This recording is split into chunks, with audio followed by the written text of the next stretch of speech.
Feliz dia de ação de graças! Hoje é dia de falar de gratidão. Você sabia que gratidão é a teologia do coração? Então, bem-vindo à nossa mensagem, à nossa reflexão sobre esse tema.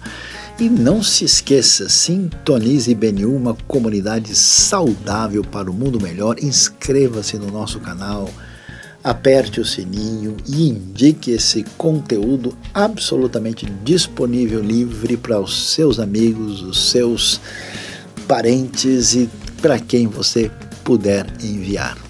Muito obrigado, Deus nos abençoe.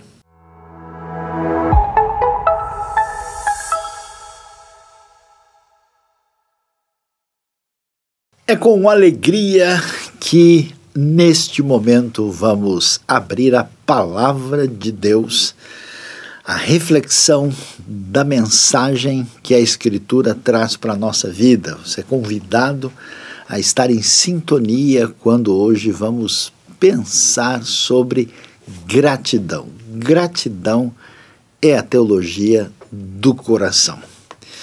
É importante falar, até porque nestes dias estamos naquele momento do ano quando em tantos lugares do mundo estamos pensando sobre ação de graças, Dia Mundial de Ação de Graças, algo que começa num contexto de discípulos de Jesus na América do Norte, alguns séculos atrás, e isso se propaga e está presente hoje em várias partes do mundo, ressoando a importância da gratidão, que tem muito a ver com a ação de Deus no nosso coração e que nos leva a uma vida de adoração e de ação. Para pensar sobre esse assunto tão valioso, eu queria que você acompanhasse comigo a leitura do Salmo de número 98. O Salmo 98 diz o seguinte, ele tem um título que diz apenas Salmo, e o texto vai nos dizer: cantem ao Senhor um novo cântico, pois ele fez coisas maravilhosas. A sua mão direita e o seu braço santo lhe deram a vitória. O Senhor anunciou a sua vitória e revelou a sua justiça às nações. Ele se lembrou do seu amor leal e da sua fidelidade para com a casa de Israel. Todos os confins da terra viram a vitória do nosso Deus. Aclamem o Senhor todos os habitantes da terra, louvem-no com cânticos de alegria e ao som de música. Ofereçam música ao Senhor com a harpa e ao som de canções, com cornetas e ao som da trombeta. Exultem diante do Senhor, o Rei. Ressoe o mar e tudo o que nele existe, o mundo e os seus habitantes. Batam palmas os rios e juntos cantem de alegria os montes. Cantem diante do Senhor, porque ele vem julgar a terra, julgará o mundo com justiça e os povos com retidão. É muito especial olhar a direção clara deste salmo, que é um convite a uma espécie de festa de alegria e de adoração. E de fato essas duas coisas estão muito interligadas, né? A gente sabe que num certo sentido podemos dizer que a alegria é a forma mais simples de adoração, né? A forma mais simples que envolve o louvor, como já dizia o grande teólogo suíço Karl Barth. E quando a gente pensa sobre esse tema, é muito interessante tentar entender o que está envolvido nesse cenário todo. Olhando para o Salmo 98, vale a pena primeiro entender que ele faz parte, né, desse grande livro, na verdade, conjunto de 5 livros, que são exatamente essa reunião de composições poéticas do saltério hebraico. E aqui nós estamos no quarto livro, e nesse espaço que vai do Salmo 93 até o Salmo 99, nós temos uma ênfase. Você pode depois olhar com calma para vários deles. A frase que muitas vezes aparece até mesmo no início de alguns desses salmos é: o Senhor reina. E o Salmo 98 aparece aqui nesse cenário, trazendo uma espécie de convite para essa grande celebração, para esse grande momento de adoração, que é uma expressão da gratidão, né? Aliás, com mais clareza a gente vai dizer aqui essa realidade, né, que eu mencionei agora sobre Barth, que na verdade a alegria é a expressão mais simples da gratidão. Então, o que a gente observa nessa história? É muito interessante como é que o Salmo começa. Ele começa com um grande convite, né, para todos. Isso certamente envolve aquilo que acontece na adoração ali em Jerusalém, no templo em Israel. Cantem ao Senhor um novo cântico, pois ele fez coisas maravilhosas. A sua mão direita e o seu braço santo lhe deram a vitória. O Senhor anunciou a sua vitória e revelou a sua justiça às nações. A palavra vitória também às vezes traduzida, dependendo do contexto, por salvação. Ele se lembrou do seu amor leal e da sua fidelidade para com a casa de Israel. Todos os confins da terra viram a vitória do nosso Deus. Então, o que acontece? O salmista, ele começa a sair da experiência pessoal e individual e ter uma visão de um enfoque mais amplo sobre a realidade, e ele olha para a dimensão do eixo da história, a dimensão do tempo, e ele vê a grande vitória que Deus tem dado ao povo da aliança. Na verdade, o que existe aqui é uma recordação daquilo que Deus fez, livrando o povo da escravidão, do cativeiro ali no Egito, e eles então aqui são convidados a fazer essa espécie de festa. Então a gente está acostumado muito a pensar, né, sobre louvor, adoração, né, toda essa dimensão, e isso faz todo sentido, né?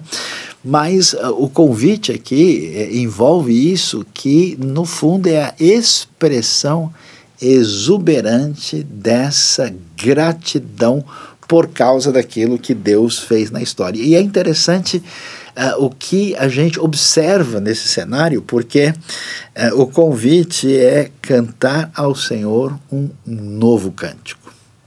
E aqui isso chama a nossa atenção. Quando a gente pensa em novo cântico, o que está nítido aqui é que nós temos um convite à criatividade. Se tem uma coisa que é um problema na história e na vida humana, é que se opõe à gratidão, e a base da gratidão, que é exatamente essa referência da alegria, é exatamente aquele conceito problemático da rotina, aquela questão que envolve a vida de todo mundo. A gente parece que não está o tempo todo buscando, parece que alguma coisa a mais, né? Quando a gente entra numa espécie de aprisionamento cíclico da realidade da vida, parece que alguma coisa está fora do lugar. Então, o convite para a gente sair desse cenário é para prestar atenção na história dos atos de Deus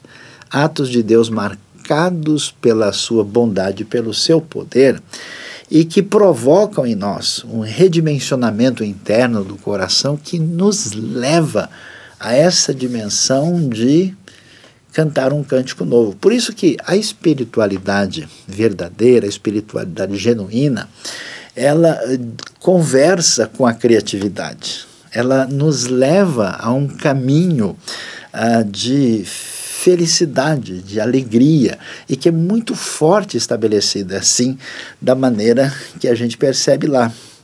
Muitas vezes, quando a gente pensa na nossa caminhada de fé, a gente pensa muito assim, olha, Deus é santo, Ele é poderoso e Ele é exigente, e Ele deu várias diretrizes e propostas de vida para a gente, e a gente tem que aprender a seguir exatamente o que foi dito e ponto final.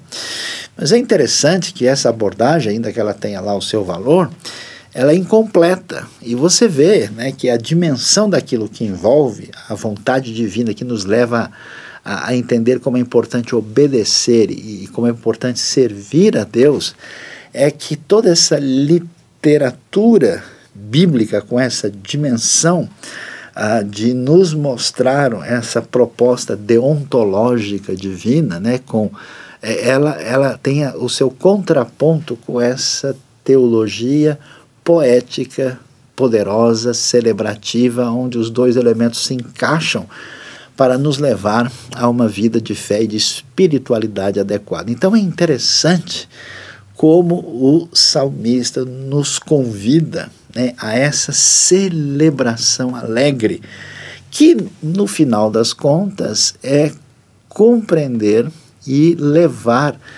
a uma dimensão concreta a realidade da gratidão. Por quê? Porque gratidão é importante demais. A questão da gratidão, ela, podemos assim dizer, profundamente teológica. Então, quando a gente começa a ver, por exemplo, os descaminhos humanos na história, a gente vê, por exemplo, logo no começo, que Deus, por exemplo, reprova o sacrifício oferecido por Caim. E quando você lê a história com atenção em Gênesis 4, você vê que Caim é reprovado porque ele oferece uma coisa para Deus meio que de qualquer jeito, um sacrifício, ou melhor, uma oferta qualquer. E quando ele traz essa oferta qualquer, então fica claro que Deus não tinha, né, a importância que deveria ter na vida dele. A gente vai ver que Caim não via nenhuma razão para apresentar ao Senhor, como se diz, um cântico novo.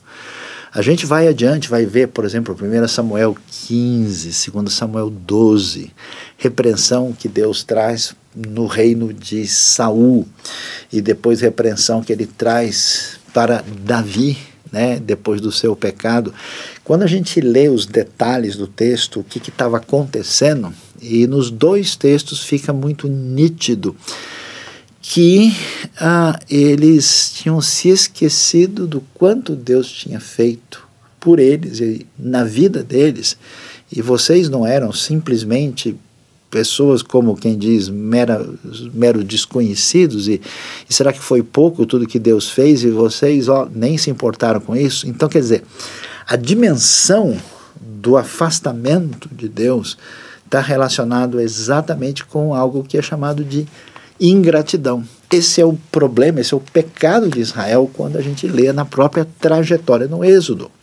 Êxodo capítulo 17, começo do capítulo 17, na Bíblia você vai ver que Deus repreende o povo que entrou naquilo que é chamado de pecado de murmuração, ou pecado de reclamação, exatamente porque eles não tinham observado nada de positivo que Deus tinha feito e estavam com ali o seu coração e a sua vida completamente sem sintonia com a realidade da parte de Deus. E até no Novo Testamento a gente vai ver duas coisas interessantes, não só a ênfase em gratidão, né, na importância da gratidão, por exemplo, em Colossenses e também em outros textos, né, como a gente tem em Lucas 17, o famoso texto que diz dos 10 leprosos curados e um voltou para agradecer. Então a gratidão tem uma importância significativa e ela faz todo sentido. Por quê? Porque quando a gente pensa numa teologia, numa relação de entendimento sobre Deus, essa relação não vem apenas da apreensão de conceitos sobre Deus. A maneira como nosso coração reage, como nossa vida se encaminha, mostra de fato qual que é o fundamento da nossa teologia. Por isso que a gratidão vai mostrar para a gente o seguinte: primeiro, eu de fato sei quem Deus é. Gratidão significa entender que Deus é bom, e Deus é poderoso, e que ele está em ação no curso da realidade. Quando eu confio no meu entendimento, ou na minha interpretação limitada da realidade, ou naquilo que é me apresentado como circunstâncias à minha volta, e eu tomo, né, o eixo de entendimento absoluto da vida a partir dali, eu vou tentar fechar os pontos. É como uma pessoa que perdeu a visão e está tentando fechar os pontos do desenho para ver se acha alguma coisa. E a gente não consegue. Então vem o que? A ansiedade, vem o desespero, vem a frustração, vem a irritação. E vem, né, exatamente essa atitude de murmuração, de reclamação.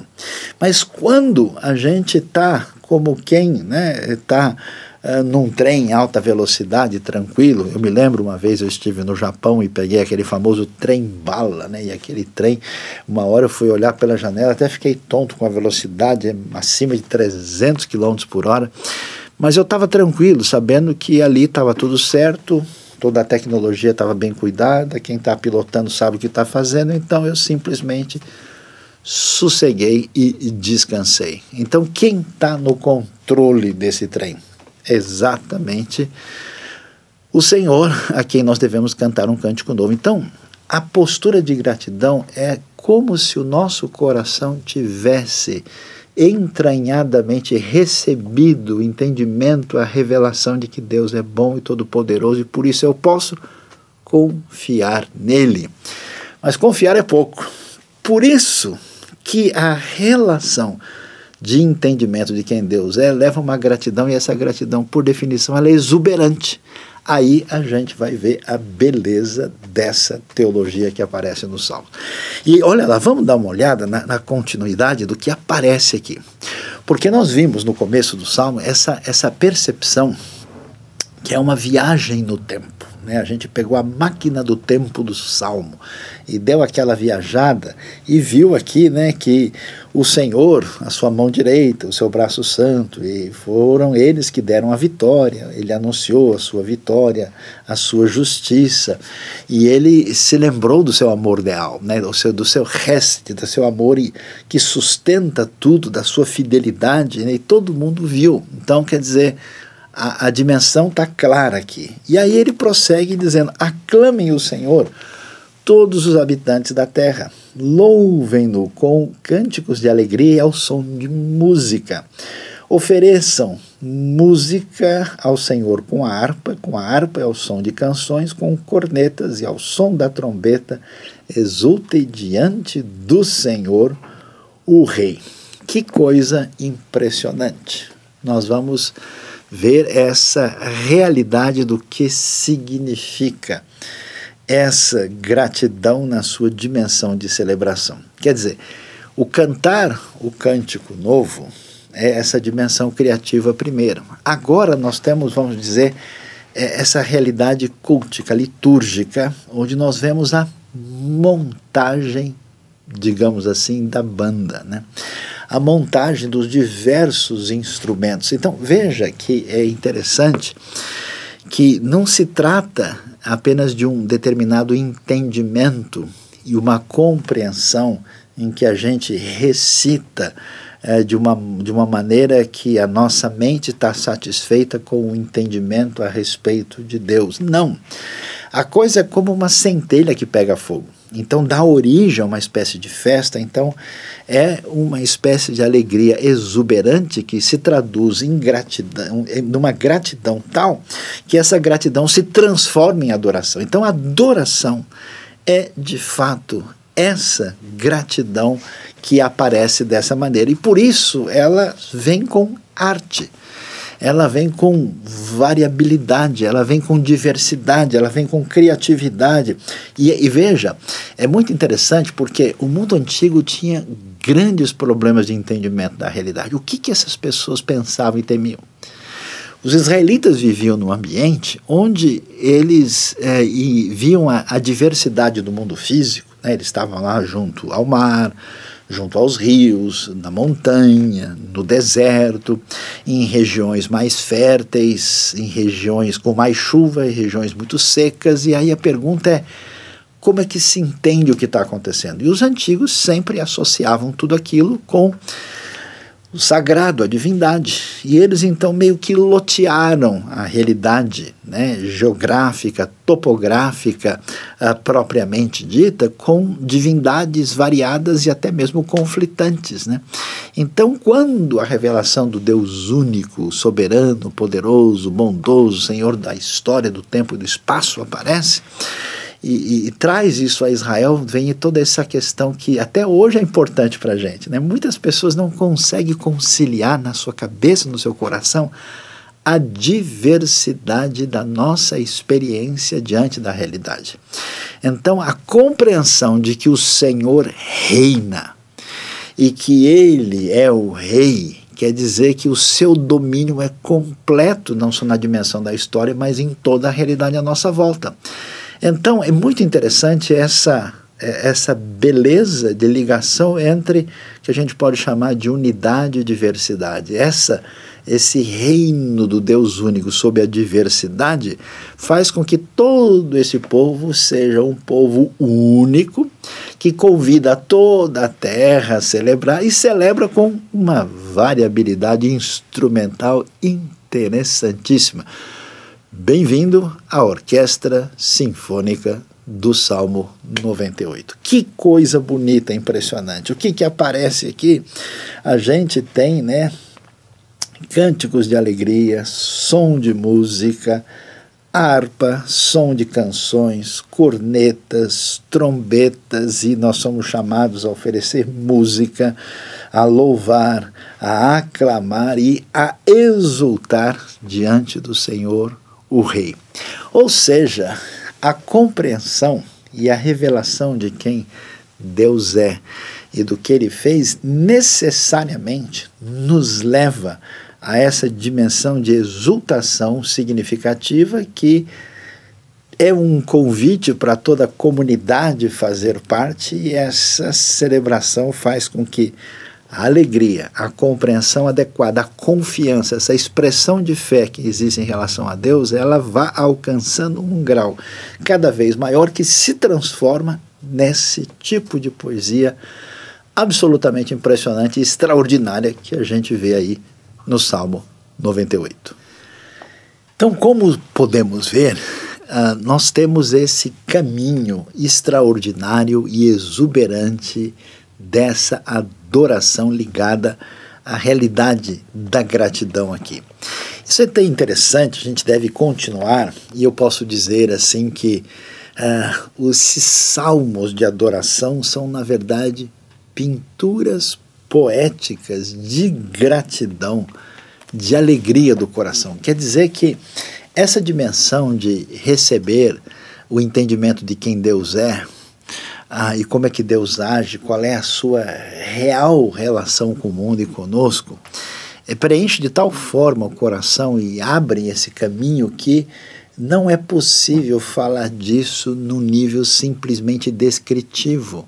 Então isso se transforma nessas pinturas poéticas que são apresentadas nos Salmos. Porque se a questão que envolve a nossa relação com Deus fosse apenas uma, vamos dizer, situação de entender certamente o conceito e depois a gente então aplicar esse conceito, a coisa não teria esse sabor, essa referência diferenciada que a gente tem aí. E, portanto, vamos ver a continuação que aparece nesse salmo, porque a pergunta é: até onde vai essa dimensão de adoração? Até onde chegamos com isso? E olha que coisa impressionante, o caminho desse tipo de experiência extraordinária é um caminho que a gente pode dizer que vai na direção de algo meio que sem limite. O que diz a Bíblia? O Salmo 98, a partir do verso 7, vai dizer o seguinte: ressoe o mar e tudo o que nele existe, o mundo e os seus habitantes. Batam palmas os rios e juntos cantem de alegria os montes. Os montes cantem diante do Senhor, porque Ele vem julgar a terra, julgará o mundo com justiça e os povos com retidão. Que coisa impressionante. Eu me lembro de uma frase tão interessante do famoso personagem literário muito extraordinário da literatura portuguesa, Fernando Pessoa, que disse: às vezes ouço passar o vento e só de ouvir o vento passar vale a pena ter nascido. O que acontece? Tem dois elementos assim que chamam a atenção da gente de uma maneira muito particular e especial. Envolve aqui essa realidade de que o coração que sintonizou com Deus, o seu poder, a sua graça, a sua bondade, que transfere o eixo de interpretação de toda a realidade difícil à nossa volta a essa dimensão de fé e de confiança extraordinária em Deus, e que, portanto, rompe um dique de alegria que se transforma nessa gratidão que vira adoração. É tão interessante isso porque, ao mesmo tempo, ele reconhece uma verdade que não está óbvia para aqueles que têm os olhos vendados nessa dimensão celebrativa da vida. Ele olha e diz: olha, ressoe o mar, a sua plenitude, os mundos que nele habitam. Ele começa a descrever a natureza de uma maneira em que a própria criação está fazendo essa festa, né? Ele diz, olha lá, ressoe o mar, batam palmas os rios e juntos cantem de alegria os montes. Quer dizer, num certo sentido, é verdade que a criação, como diz o Salmo 19, como diz Romanos 1, ela está celebrando, ela está adorando a Deus, e os corações em sintonia com Deus podem ouvir essa música no âmago, no íntimo do espírito. Mas, ao mesmo tempo, essa realidade não é só uma realidade objetiva. Curiosamente, ela também é uma realidade subjetiva. Porque é lógico que os rios não estão batendo palma. É claro que os montes não estão cantando. É claro que essa linguagem ela ultrapassa o elemento descritivo da realidade objetiva. Ela é poesia que vem do coração. Ou seja, quem está encantado com Deus, quem está encantado com essa expressão de alegria extraordinária que vem dessa revelação profunda de Deus ao coração, o que essa pessoa vê na vida? Ela chama urubu de meu louro, ela celebra a vida, ela vê todos os passarinhos cantando para ela simplesmente está embevecida, atingida. Quando a gente lê a história da fé de pessoas que tiveram um contato, um encontro, uma experiência extraordinária que causou essa dimensão celebrativa de adoração, a gente vê que essas pessoas ficaram meio que, vamos dizer, no bom sentido da palavra, embriagadas com a felicidade da relação com Deus que as faz ver o mundo sorrindo o tempo todo. Ainda hoje eu me lembro, eu tinha só 12 anos de idade, quando eu recebi a fé e descobri esse Deus de toda alegria e de perdão, de salvação, que nos liberta em Cristo, nos dá vida eterna. A minha experiência foi olhar formigas andando em cima do muro e ter achado aquilo a coisa mais extraordinária que alguém poderia ver. E até hoje eu penso, como que alguém podia achar tão linda uma formiga andando, né, algo tão especial? E outras coisas tão simples se tornaram tão impressionantes. Diferentemente do que acontece com o coração adorecido, com o coração ingrato, que é exatamente o contrário, que é como Deus repreende Davi, como é que repreende Saul, como repreende os israelitas, como fala o Novo Testamento sobre os leprosos ingratos. Quer dizer, mesmo a pessoa tendo recebido tantas coisas boas, extraordinárias, fundamentais, o seu coração, digamos assim, como que está bloqueado ali, não consegue olhar. Mesmo coisas especiais se tornam coisas comuns e absolutamente irrelevantes, como se fosse uma perda de um paladar de espiritualidade para não sentir o gosto de nada. Mas quando a gente entende, né, e passa pela experiência como a do salmista, a coisa mais simples do mundo está sorrindo para a gente o tempo todo. A gente não vê o rio, a gente vê o rio batendo palma. A gente não vê os montes simplesmente como montes, e eles estão cantando. O mar não é um bramido simplesmente, é uma orquestra de adoração que leva a gente a cantar juntos. É simplesmente impressionante. E aí a coisa é interessante. Por quê? Porque, ao mesmo tempo, essa dimensão de alegria, ela atinge esse caminho de totalidade para mostrar para a gente como Deus é rei de fato. Ele é rei da história, no eixo do tempo. Olhando para trás, nós vemos os atos de salvação, redenção, de intervenção da parte de Deus. E não só isso, sabendo que Deus agiu e agiu com poder e justiça na história, o nosso coração tem uma tranquilidade, uma esperança diante desse cenário. E, portanto, essa dimensão da história, ela é celebrada, né, no contexto de toda a comunidade da fé, com toda a arte, toda a diversidade, toda a criatividade, e com um convite a todos que participem disso. E aí essa dimensão se torna uma dimensão espacial, não só temporal. Por isso toda a criação, toda a natureza, toda a diversidade, montes, rios, as águas do mar estão envolvidas nisso, porque nenhum ídolo falso, nenhum deus pagão localizado tem realmente poder sobre nada. Tudo está debaixo desse grande rei. Mas a gente deveria pensar, mas espera aí, tudo isso é muito bonito, a gente está aí, né? Como é que é mesmo essa história? Quer dizer que a alegria é a forma mais simples de gratidão, como dizia Bart. Quer dizer que você, Saião, está dizendo que são poesias, né, extraordinárias do coração que se transformam em adoração. Quer dizer que o Fernando Pessoa falou lá que só de ouvir o vento vale a pena ter nascido. Tudo isso é muito bonito, mas a verdade é que a coisa está feia.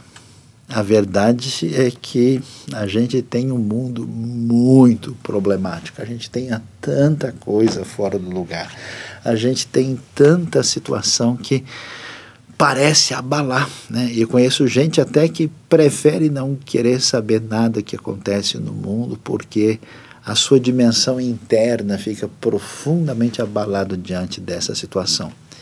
O que é interessante é que o salmista tem consciência disso. Chama atenção como é que o salmista termina esse Salmo 98. Vale a pena a gente olhar e prestar atenção aqui no desfecho do Salmo, porque ele diz o seguinte, ele não diz assim, olha, consolem-se, entendam, vamos dizer, fiquem tranquilos na sua interioridade. Ele vai mais longe, ele diz, cantem diante do Senhor, porque Ele vem julgar a terra, julgará o mundo com justiça e os povos com retidão. Certamente a gente fica abalado, a gente fica desmotivado e até mesmo fragilizado, e eu diria com nossa alegria, nossa gratidão e nossa adoração comprometidos por causa desse descompasso em vários aspectos ligados à justiça, ligados ao bem no mundo em que nós vivemos. Até muitas vezes eu estou num ambiente da comunidade da fé e eu vejo as pessoas no momento de adoração e dá para olhar no semblante de algumas pessoas.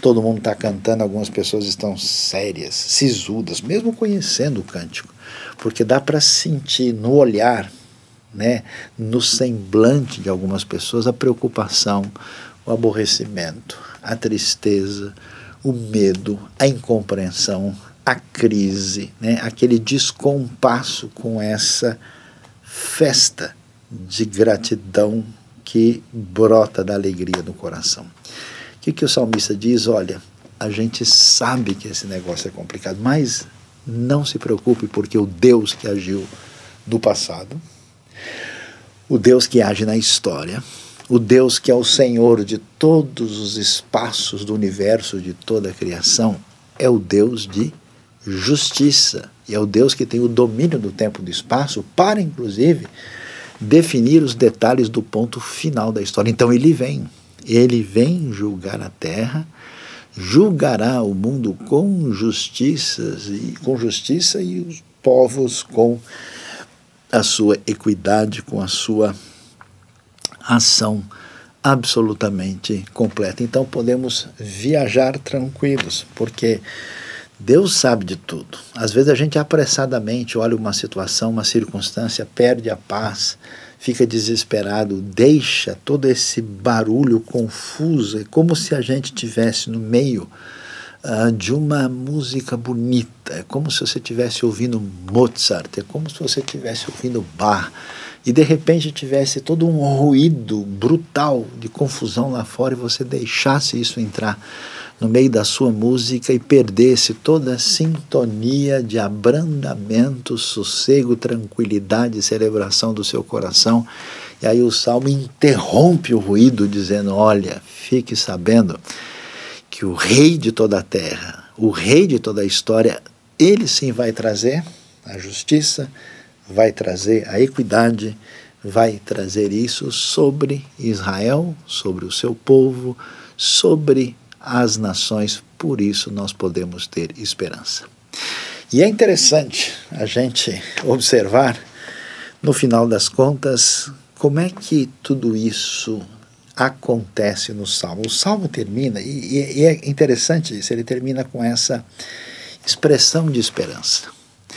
Ele termina com essa expressão de consolo, ele termina com essa palavra que apresenta para nós essa expectativa de que tem todo sentido ter uma vida de dar graças apesar das circunstâncias, de ter gratidão porque Deus sabe mais do que nós, de ter essa atitude de agradecimento diferenciado porque as experiências difíceis não representam um distanciamento de Deus, não representam a sua mão contra nós. Muitas vezes até pode ser uma boa disciplina para que nós nos voltemos para Ele adequadamente. Então esse redimensionamento aparece aí. E é curioso que ainda que o Salmo 98 não trabalhe isso, a gente lê o Saltério e muitos outros textos bíblicos, e o salmista, quando eles saem dessa situação de crise, eles entendem que tudo aquilo que aconteceu os ajudou a entender como fazer a vontade divina. Interessante, então ele diz assim, ó, eu agora cumprirei os teus estatutos, agora, Senhor, eu pagarei os meus votos, agora, Senhor, eu vou fazer tal e tal situação, até mesmo na história bíblica, né? A gente lembra de Jacó, da sua experiência com Deus, diz, olha, Senhor, se o Senhor estiver comigo, eu vou fazer assim, assim, assim. E isso é interessante, porque a gente pensa em servir a Deus, fazer a vontade divina, apresentar a nossa vida para fazer diferença. E algumas pessoas fazem, vamos assim, cá entre nós, aos trancos e barrancos. Alguns fazem alguma coisa porque, olha, se eu não fizer, de repente vai dar ruim para mim, né? Outros fazem porque, olha, a liderança da comunidade, da igreja, disse que tem que fazer, então vamos lá fazer.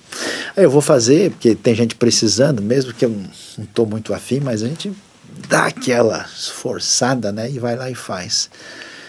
Pode ser que você até faça alguma coisa assim, mas não é o caminho. A gente observa nessa literatura do Salmo, nessa poesia sábia hebraica que aparece nas Escrituras, a gente vê que quando a pessoa bebe do Salmo 98, quando a gente descobre quem é Deus de fato, como ele age na história e meio que a nossa veia assim desbloqueia e o sangue circula. Já passou mal, já ficou pálido assim, e de repente quando libera o sangue sobe, você fica corado, você, agora eu estou melhor. É mais ou menos isso. Quando o sangue sobe, quando a gente tem essa libertação teológica, espiritual, sálmica, litúrgica, de adoração, e a gente entende que é gratidão, imagina só, você ama e deseja servir de coração com toda a esperança no agir de Deus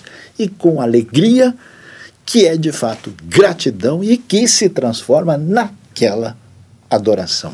Deus abençoe a sua vida, o seu coração, nessa dimensão da palavra divina que vai fundo no coração. Amém.